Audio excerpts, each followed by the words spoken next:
Assalamualaikum warahmatullahi wabarakatuh. Kita berjumpa kembali masih bersama dengan saya dalam seri kuliah Statistika Dasar. Nah, kali ini kita akan belajar bersama tentang ukuran peletakan data yang merupakan bagian dari statistika deskriptif.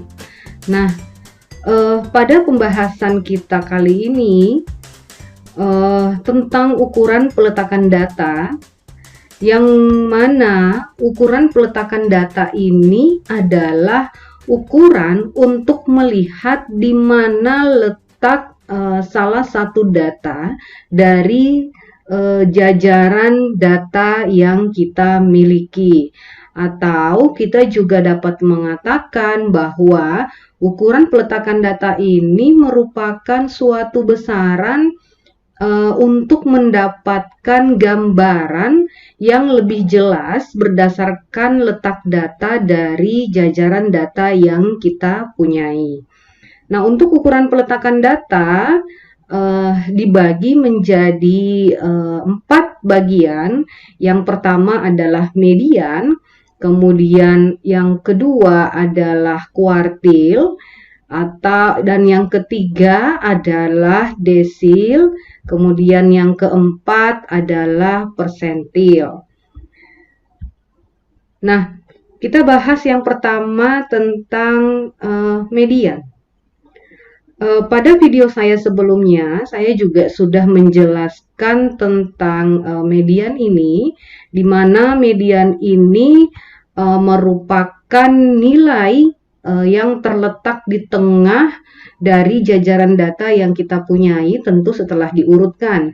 Artinya, median ini adalah membagi data menjadi 2 bagian yang sama banyak setelah data kita urutkan berdasarkan nilainya. Nah, jika saya ilustrasikan, misalnya saya punya jajaran data ya yang saya gambarkan dalam bentuk bagan seperti ini. Nah, karena median ini adalah membagi data menjadi 2 bagian yang sama banyak, maka dari jajaran data yang ada saya bagi menjadi 50%, 50%. Jadi kelompoknya ada 2. Satu kelompok berisikan 50% dari data, kemudian kelompok kedua berisikan 50% dari sisa data yang sudah dibagi pada kelompok pertama. Nah, untuk nilai yang berada di tengah-tengah dari pembagian data menjadi 2 bagian ini, itulah yang kita sebut sebagai median, atau nilainya sama dengan kuartil kedua. Oke, kita lanjut bahas tentang kuartil. Nah, kuartil di sini adalah membagi data menjadi 4 bagian yang sama banyak setelah data kita urutkan berdasarkan nilainya. Jadi kalau tadi median membagi dia menjadi 2 bagian, maka pada kuartil kita bagi data, jajaran data menjadi 4 bagian. Nah, untuk kuartil ini nilainya mempunyai sifat kekar terhadap pencilan. Nah, jika saya punya bagan jajaran data, kemudian dari jajaran data ini saya bagi menjadi 4 bagian, artinya satu kelompok ini atau satu bagian ini berisikan 25% dari data yang kita miliki. Nah, nilai-nilai yang terletak di tengah setiap kelompok atau setiap bagian, misalnya ini bagian pertama, ini bagian kedua, maka nilai yang terletak di sini, ini yang kita sebut sebagai nilai kuartil pertama atau dinotasikan dengan Q1. Sedangkan nilai yang terletak di tengah-tengah pada bagian kedua dan bagian ketiga, ini yang kita sebut sebagai kuartil 2 atau Q3. Sedangkan nilai yang terletak di antara bagian ketiga dan bagian keempat, nah inilah yang kita sebut dengan kuartil ketiga atau dinotasikan dengan Q3.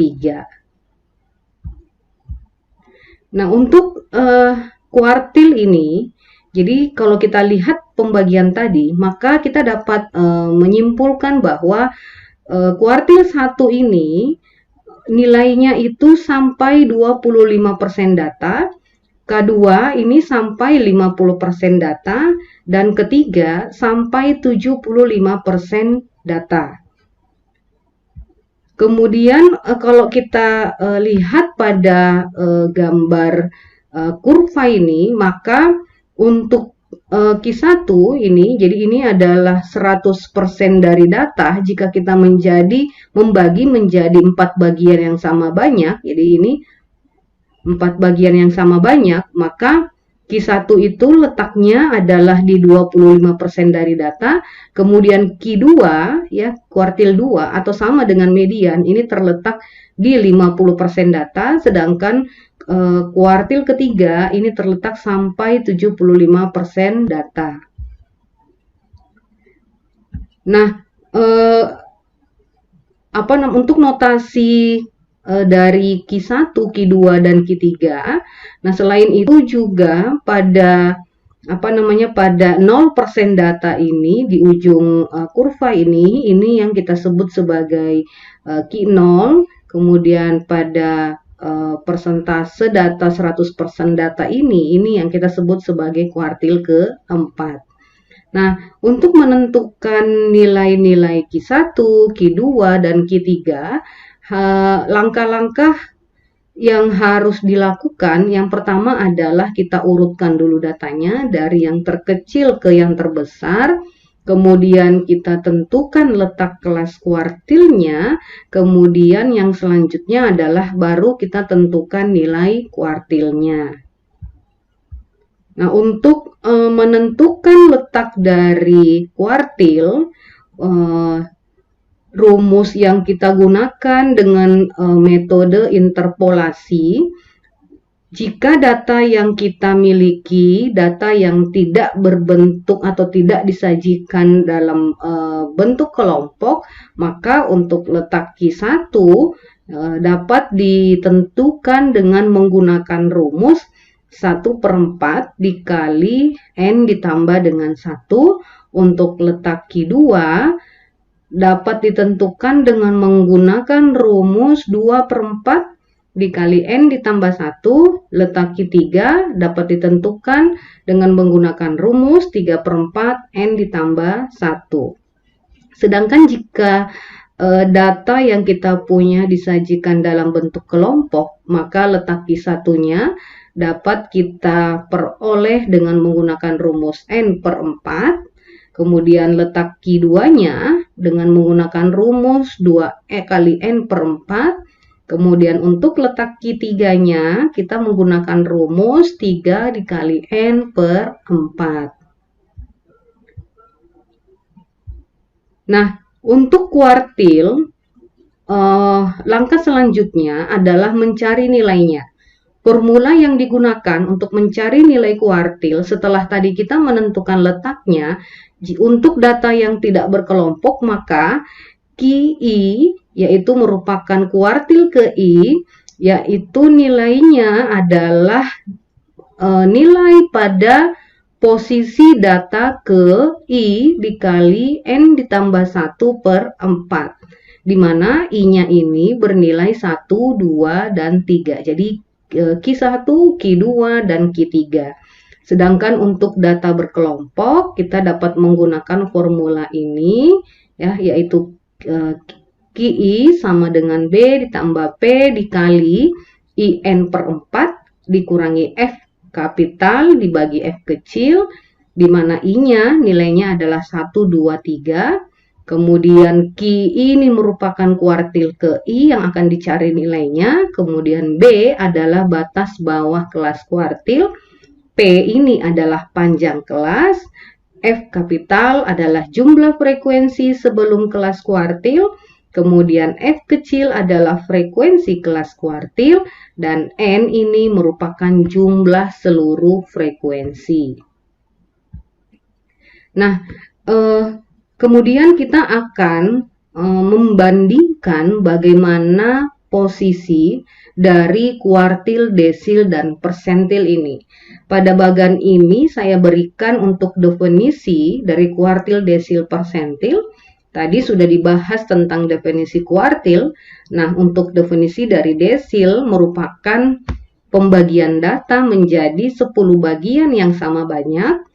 Sedangkan untuk persentil adalah membagi data menjadi 100 bagian yang sama banyak. Tentu dengan terlebih dahulu kita urutkan dulu datanya sesuai dengan nilai-nilainya. Nah, saya sajikan dalam bentuk ilustrasi gambar berikut ini. Nah, jika saya mempunyai sekumpulan data atau sekumpulan objek pengamatan seperti gambar ini, maka ketika kita membagi objek ini atau data ini, jajaran data ini menjadi 4 bagian ya. Jadi bagian pertama, bagian kedua, bagian ketiga, bagian keempat, maka di sini terdapat nilai tengahnya, yaitu ini merupakan nilai tengah dari bagian 1 dan bagian 2 yang disebut dengan Q1. Ini merupakan nilai Q2, pada posisi ini merupakan nilai Q3. Nah, ini merupakan nilai kuartil. Nah, bagaimana dengan nilai desilnya? Nah, untuk nilai desilnya tadi, ya, desil tadi kita membagi data menjadi 10 bagian yang sama banyak. Nah, contoh misalnya ini, saya bagi data menjadi 10 bagian. 1, 2, 3, 4, 5, 6, 7, 8, 9, 10. Maka ketika jajaran data kita bagi menjadi 10 bagian, maka ada 9 nilai yang terletak di antara setiap bagian. Nah, ke-9 nilai inilah ya saya gambarkan dalam bentuk arah panah ini. Inilah yang kita sebut sebagai desil 1, desil 2, desil 3, desil 4, desil 5, dan seterusnya sampai dengan desil 9. Kemudian untuk persentil dengan jajaran data atau objek yang sama kita bagi menjadi 100 bagian yang sama banyak. Jadi ini contohnya ya, jadi yang di tengah ini kita bagi menjadi 100 bagian, maka arah panah ini akan menjadi 99. Jadi akan terdapat 99 nilai yang terletak di tengah di antara tiap bagian. Nah, kita notasikan dengan P1 yang merupakan persentil 1, kemudian P2 yang merupakan persentil 2, dan seterusnya sampai nilai persentilnya adalah persentil ke-99. Nah, untuk keterkaitan antara keempat jenis ukuran peletakan data ini, ya, maka berlaku hubungan bahwa nilai persentil 10 itu nilainya sama dengan desil 1, kemudian nilai persentil 20 nilainya sama dengan desil 2, nilai persentil 30 nilainya sama dengan desil 3, persentil 40 sama dengan desil 4, persentil 50 sama dengan desil 5, atau sama dengan kuartil kedua atau sama dengan median. Kemudian persentil 60 sama dengan desil 6, persentil 70 sama dengan desil 7, persentil 80 sama dengan desil 8, persentil 90 sama dengan desil 9, persentil 25 itu nilainya sama dengan kuartil 1, persentil ke-75 nilainya sama dengan kuartil ketiga, dan persentil 50 nilainya sama dengan kuartil kedua. Oke, sekarang bagaimana cara menentukan nilai desil? Berarti nilai desil 1 sampai desil 9. Langkah-langkahnya sama dengan kuartil tadi. Yang pertama adalah kita perlu mengurutkan dulu data dari yang terkecil ke yang terbesar, kemudian tentukan dulu letak kelas desilnya, kemudian baru kita dapat menentukan nilai desilnya. Nah, untuk nilai desilnya, jika datanya tidak berkelompok, kita dapat menggunakan formula ini. di mana DI berarti ini adalah desil ke I, di mana nilainya adalah pada posisi urutan data ke I dikali N ditambah 1/10. I-nya dari 1 sampai dengan 9. Nah, jika datanya disajikan dalam bentuk kelompok, maka untuk mencari desil ke I kita dapat menggunakan rumus ini, di mana keterangan dari setiap setiap variabel yang ada di dalam rumus ini atau setiap hurufnya, DI-nya merupakan desil ke I, B adalah batas bawah kelas desil, P merupakan panjang kelasnya, F kapital merupakan jumlah frekuensi sebelum kelas desil, F kecil adalah frekuensi kelas desilnya, N-nya adalah jumlah seluruh frekuensi. Nah, kemudian saya berikan ilustrasi grafik atau kurva untuk menggambarkan letak desil. Nah, pada kurva ini di sini saya berikan ini di sini dari ini saya mempunyai 9 titik ya yang di sini. Ya, ini yang kita sebut dengan desil 1, desil 2, desil 3, desil 4, desil 5, desil 6, desil 7, desil 8, dan desil 9. Nah, sedangkan untuk persentil, untuk mencari nilai dari persentilnya, langkah-langkahnya sama, jadi urutkan dulu data, tentukan letaknya, kemudian kita tentukan nilainya. Untuk data yang tidak berkelompok, maka persentil ke I nilainya adalah nilai data pada posisi ke I dikali N ditambah 1/100. I-nya dari 1 sampai 99. Sedangkan untuk data berkelompok, persentil ke I ini rumusnya adalah B ditambah P dikali IN/100 dikurangi F kapital per F kecil.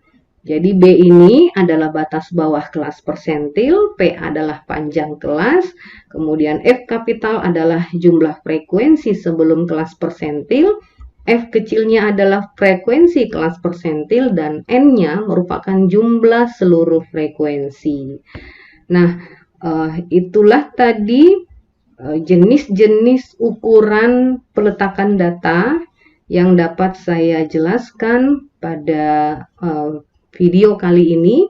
Untuk contoh soalnya bagaimana menghitung kuartil, desil, persentil baik untuk data yang tidak berkelompok maupun untuk data yang berkelompok akan saya lanjutkan pada video selanjutnya.